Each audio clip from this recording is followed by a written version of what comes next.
Hey, Ivy Bound 7th grade. I hope that you are getting the hang of these lecture videos where I'm actually talking over these slides as I click through them. And I hope that they are helping you out in doing your assignments and refreshing your memory or teaching you something new that you might have missed in lecture with me. So we first went over the skeletal system and now we are moving on to the muscular system. As you can see here, this human body is covered in muscles. So a muscle is going to be a strong tissue. The muscle is made up of strong tissue that needs to contract in an orderly way to function. The key word here is strong tissue and contract. Contract, contract, contract. Muscles work by contracting. Now, the four functions of the muscular system that we're going to go over is 1, movement, 2, stability, 3, protection, and lastly, temperature regulation. The first function of the muscular system is movement, and we talked about this when we went over the skeletal system, but your muscles actually attach to the bone, and with contractions, there's your key word again, with contractions, the body is able to move. The muscles attached to the bone actually move your bone and allow your entire body to move. Now, the second function of the muscular system is stability. It allows you to balance yourself and stabilize your stance if you're about to fall. You wouldn't be able to catch yourself if you accidentally tripped over something, and you wouldn't be able to keep your balance and walk properly if you didn't have your muscular system providing this level of stability. Now, the third function of the muscular system is protection. Your muscles actually act as a protective layer for your bones and an extra layer of padding for your skeletal system.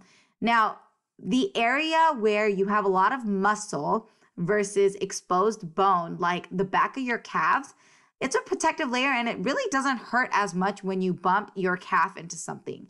Now, if you bump your shin, which is exposed and not actually protected as much with that muscular layer padding, it hurts a lot. So that just shows that your muscles do act like a protective layer for your bones.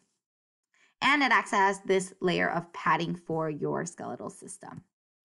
Now, the last function of the muscular system is temperature regulation. When you step out into the cold, you automatically start shivering.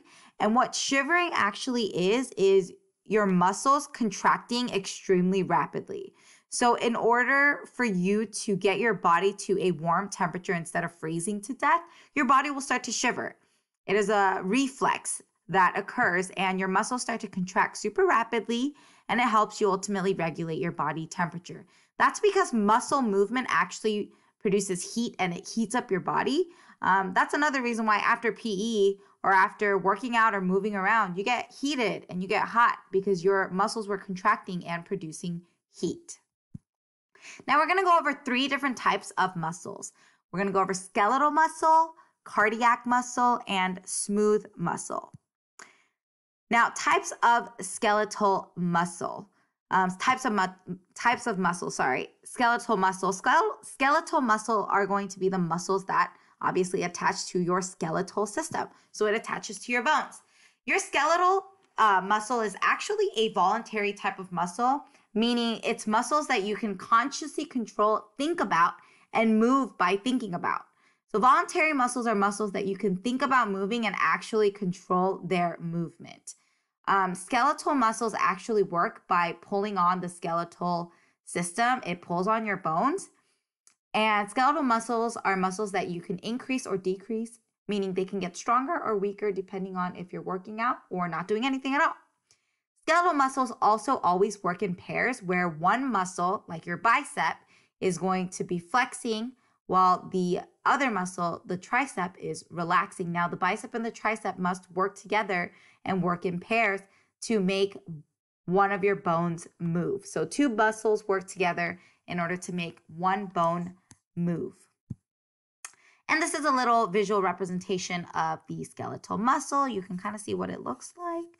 And it shows that the bicep contracts and the tricep relaxes in order to actually move one of your bones. So one contracts while the other relaxes in order to get your bone to move.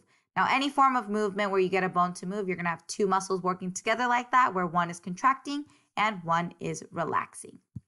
The second type of muscle we're going to go over is the cardiac muscle. And if you know what going into cardiac arrest is, that's actually having a heart attack. So you know that the word cardiac is actually the medical terminology for heart. So cardiac muscles are only found in the heart. They're heart muscles. And these are involuntary because you don't have to think about every heartbeat. You don't have to actually control your heart in order for your heart to beat. So these are involuntary. You do not voluntarily have to think about moving them. The cardiac muscle contracts. Again, there's your key word. All muscles contract. And it relaxes in order to pump blood through your heart and through your body. Now, as you can see in this cardiac muscle, this is kind of a close-up image of it. This is what it looks like. The last type of muscle we're going to go over is smooth muscle. Smooth muscle is also involuntary muscles, and they're called smooth muscles because they actually look smooth. But smooth muscles are involuntary, and they most often line your organs, like your stomach or your intestines, where you don't have to think about digesting your food. It just happens because it is involuntarily working or contracting. Now, if you look at the cardiac muscle and if you look at the smooth muscle, both are involuntary muscles and both of them kind of look like branches. So that's something that you can note, that they look similar, kind of like branches, and they are both involuntary. Now, in order to have healthy muscles, you must exercise them. And that's because muscles can gain size, they can lose size, they can gain in strength, they can lose strength, and they can gain in mobility and ability to be able to be flexible and stretch. And they can also lose mobility if they are not exercised.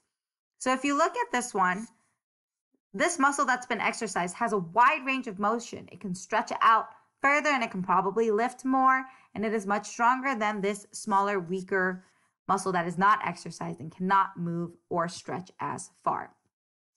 Now, we talked about during the skeletal system that your skeletal system works in order to maintain homeostasis. In the same way, your muscular system also works in order to maintain homeostasis, which is this normal, healthy state that your body always wants to work to achieve, to be in.